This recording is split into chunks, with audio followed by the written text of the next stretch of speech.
Hello cinema lovers. रोग cinema में आपका स्वागत है। भारतीय पीरियड ड्रामा या बायोपिक फिल्म दक्षिणी एशिया के इतिहास की बड़ी और हैरान करने वाली तस्वीर है।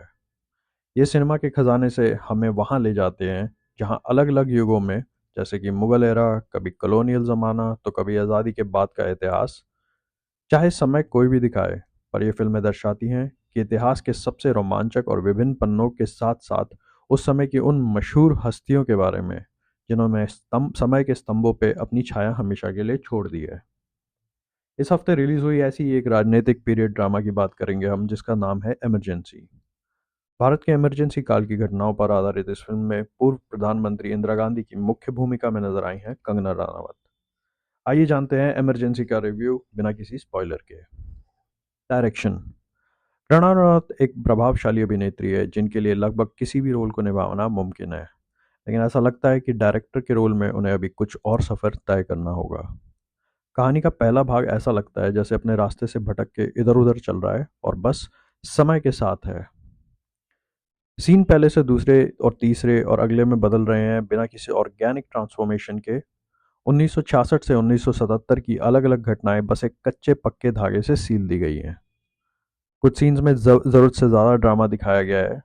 सबसे अजीब बात थी डायरेक्टर का बांग्लादेश युद्ध और दिल्ली कलकत्ता की ऐतिहासिक रैलियों के दौरान बिना सर पैर के गाने डाल देना।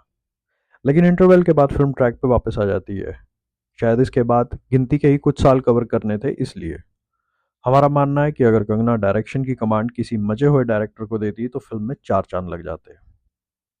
एक्टिंग। अनुभव खेर और श्रेयस तलपड़े का अभिनय अच्छा है, पर उन्हें सीमित स्क्रीन टाइम ही दिखाया गया है। और भी उन्हें तुरंत एक सीन से अलग सीन में ले जाया गया है जिसमें ज़्यादा समय या संवाद दिए नहीं गए हैं।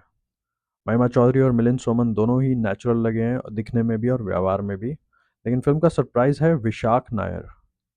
संजय गांधी के रोल में, जिन्हें जिद्दी, बिगड़ा हुआ और सेल्फ अपॉइंटेड शासक किस्म का व्यक्ति दिखाया गया है जो गांधी परिवार की अगली पीढ़ी का गाइड है, उस रोल में वो बखूबी अपने काम को करने में कामयाब रहे हैं। लेकिन फिल्म की असली चैंपियन है कंगना रनावत। ऐसा कहना गलत नहीं होगा कि तनु वेड्स मनु रिटर्न के बाद कंगना अपना जादू उस तरीके से स्क्रीन पे नहीं दिखा पाई जैसे अपने डेब्यू के पहले दशक में दिखाया गया था। मणिकर्णिका, पंगा, थलाइवी, तेजस में वो चमक नहीं थी जो उस समय हुआ करती थी। और इमरजेंसी के साथ कंगना ने ये बात पूरी तरह साबित भी की। इमरजेंसी की इंदिरा गांधी कंगना के संपूर्ण करियर की अब तक की सबसे प्रतिभाशाली और प्रभावशाली भूमिकाओं में से एक रही है। भाषा, लहजा सब एकदम इंदिरा गांधी की पुरानी दूरदर्शन फुटेज की फोटोकॉपी लगता है, खासकर इंटरवल के बाद। कंगना को पूरी तरह से इंदिरा गांधी की खाल में उतरता देख दर्शकों के लिए एक बेहतर तजुर्बा रहेगा। एक खास सीन में जब लोगों को सड़कों पर अपने बेटे संजय गांधी की मौत का जश्न मनाते हुए देख वो फूट फूट कर रोने लगती है, एक शक्तिशाली शासक का मानसिक और भावनात्मक कवच पर दरारें दिखना वाकई दर्शकों को जगड़ देगा। Script, screen play, editing. Film की स्क्रिप्ट ठीक है और ईमानदार होने का पूरा प्रयास कर रही है, लेकिन स्क्रीन प्ले कड़ियों को ठीक से जोड़ नहीं पा रहा है। नेता लोग बहुत ही कैलकुलेटिव और ना रुकने वाले प्राणी होते हैं। उनके मोटिव और उनकी चाल, स्क्रीम वगैरह को स्क्रीन पे दिखाने में समय की ज़रूरत होती है। इमरजेंसी यहाँ मात खा जाती है। मेरी इमरजेंसी से सबसे बड़ी शिकायत यह है कि उस समय के दौरान शासक, मीडिया, पुलिस कैसे रिएक्ट कर रहे थे ये तो सब जानते हैं, लेकिन सड़कों, घरों और चौपालों में क्या हो रहा था ये नहीं दर्शाया गया है। आम लोगों की प्रतिक्रिया और जीवनी पूरी तरह से मिसिंग है। एडिटिंग के साथ भी बिल्कुल यही हुआ है। 2 घंटे 26 मिनट की लंबाई के बावजूद सीन्स को सांस लेने नहीं दिया गया है। 70 से 90 सेकंड में हर अगले सीन की तरफ छलांग मारी जा रही है। डायलॉग। फिल्म के संवाद ठीक ठाक है। 70 का दशक बड़े भारी भारी शब्दों, नारों, लेखों और चर्चाओं का दौर था।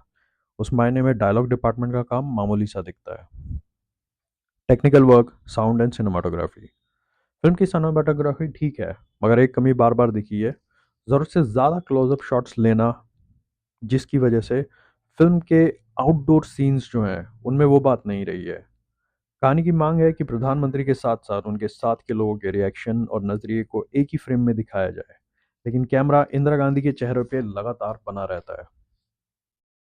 साउंड और बैकग्राउंड म्यूजिक हैंस जिमर के डार्क नाइट से प्रभावित है, लेकिन बिना बात की टेंशन वाले बैकग्राउंड ट्यून्स संजय गांधी और भिंडरावाला के सीन्स की नेचुरल टेंशन को बिना बात में डिस्टर्ब कर देते हैं।